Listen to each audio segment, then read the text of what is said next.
Hi folks, welcome to the Yellowbean Honey YouTube channel. So we've got a bit of a cloudy day today. It is the 6th of November 2021 and I've got another swarm to collect. We're out at the Willaura Golf course today. These guys were just spotted, probably swarmed yesterday. This is the fourth swarm that I've dealt with in 24 hours. And this will be swarm 42, I think, for the season. It's been a busy season. So these guys are just hanging out on the side of the gutter, just chilling. So got a box for them. Yes, I know it's not painted. We've been burning through them so quickly. We haven't gotten them painted. So that's alright. When the season eases off a bit, I'll get some equipment painted and swap it out later. But we're just going to get them moved over and give them a new home and keep them out of trouble. We've also got an established colony just going in beside the chimney there, so I've got to take a look at that while I'm here too.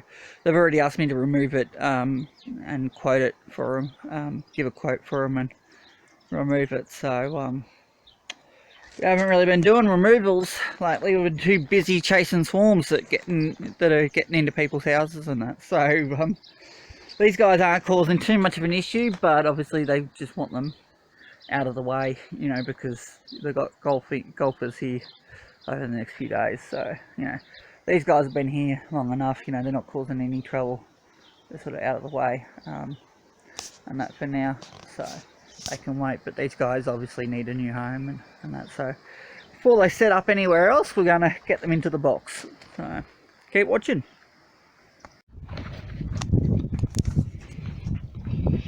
So, beekeeper's best friend, an old coffee cup.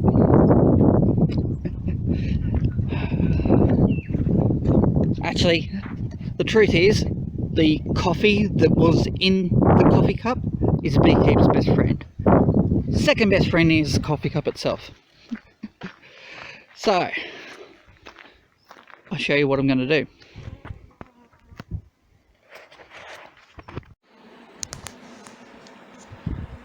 Alright, so 2 scoops of bees in the box, 2 scoops in the cup. So literally that's all you have to do.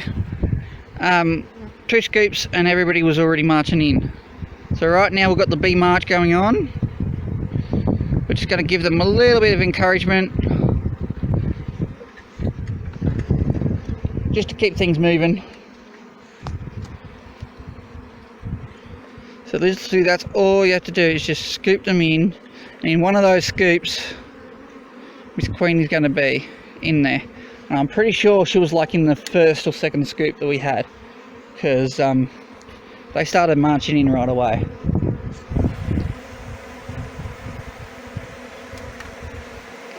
As soon as there were bees in there, they started fanning and getting the pheromones out, and they started marching in right away. So I'm just going to give these guys a little bit, just help them all in. So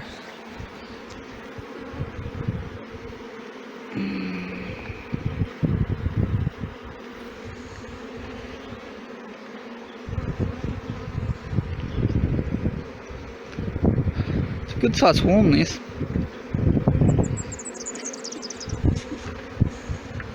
They won't take long to get started. I need to get them some frames, but I'm running short on frames at the moment. I mean, I've got plenty of frames coming in. It's just getting them built and getting foundation in them, and that's the hold up. You know, everything takes time, and when you're getting called out every 5 seconds. So I've already started building comb. That's just what they do when you swarm. You know, it's just their instinct to start building right away, just in case they end up deciding to stay here for a period of time. And they'll build a bit of comb and, you know, just get started. And that. But of course they're going to be a lot happier in the hive. It'll be a lot warmer.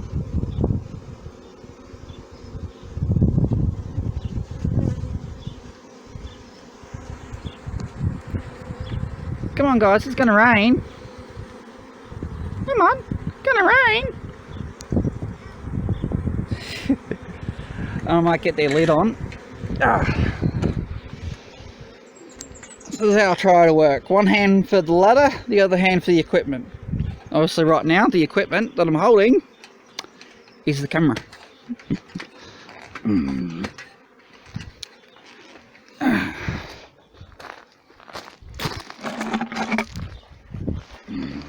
Alright. And tucking things under your elbow is a good way to hold, to, you know, take some stuff up.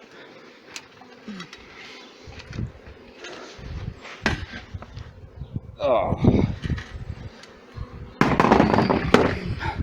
Alright, so I'm just going to put the camera down for a sec.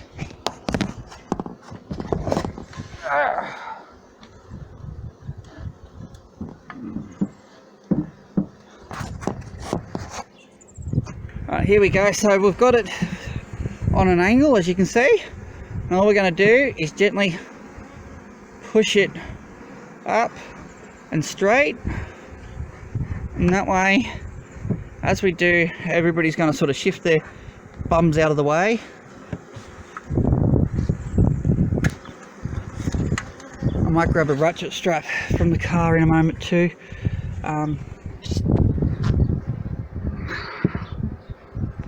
Just to tie it all together.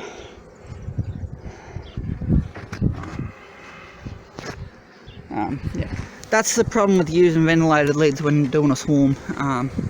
You know, obviously they try to go in through the vents and that, because that's where it's smelling some pheromones there and that, but you know, that's alright though. They get the hang of it eventually. It's just, yeah, I would prefer to use unventilated lids, but at the moment that's what we can get really. So thankfully the wholesalers just got a huge shipment in, so I'm putting another order in this week. Probably take 2 weeks to arrive again. Amazing. An order from Sydney used to take 3 days to come via courier. Taking 2 weeks at the moment, if you're lucky. So, but these guys are so relaxed. Even though we've got a bit of rain coming, you know, they're just. But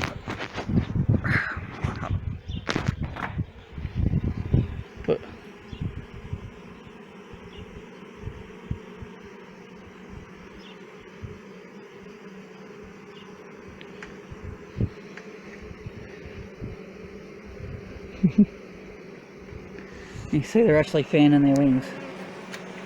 If you look closely, hopefully the camera's picking this up, I can't see the screen very well, but they're fanning the wings.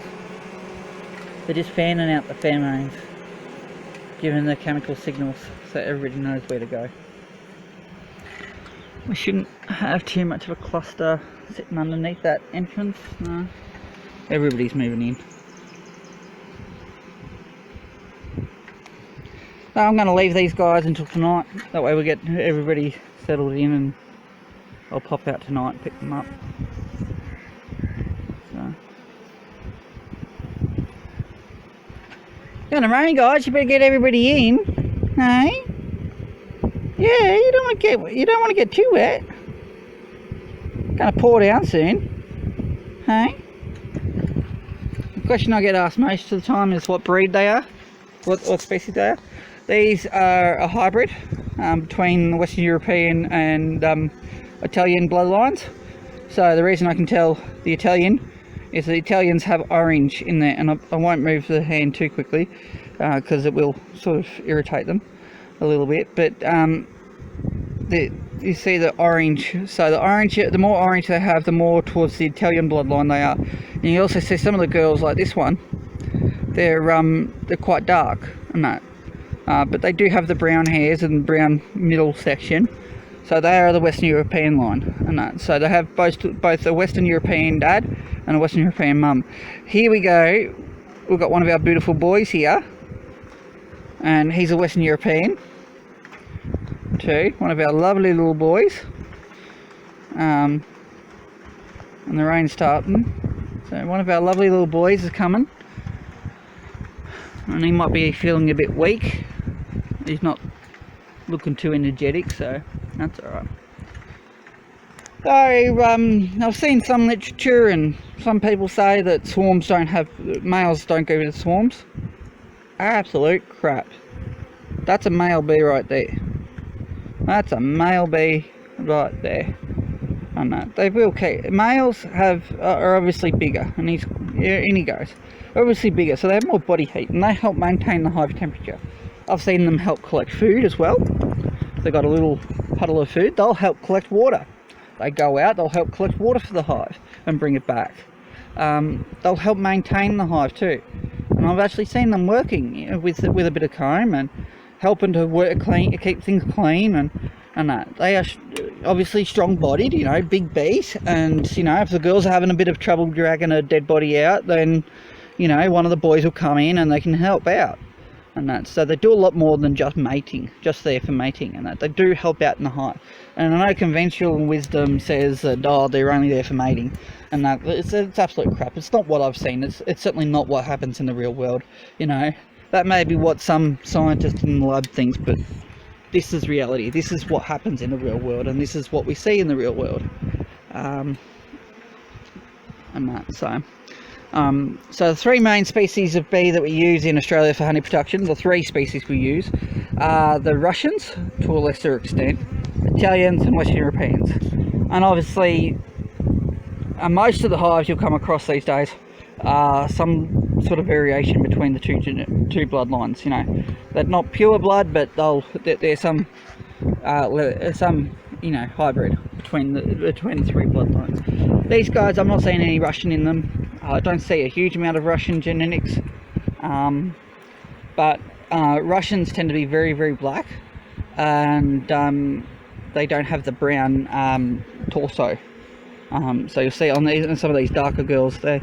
Ooh, I stand corrected. That's a Russian there. That's a Russian. That is a Russian. Okay. She's purebred Russian too. She's not a hybrid. I don't know where she's come from. She doesn't belong to this colony. Doesn't belong to the bloodline. Okay. Well, yeah, there you go.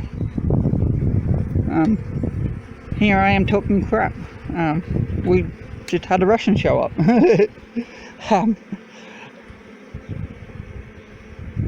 Yeah, I think that was a Russian. It's got to be a Russian.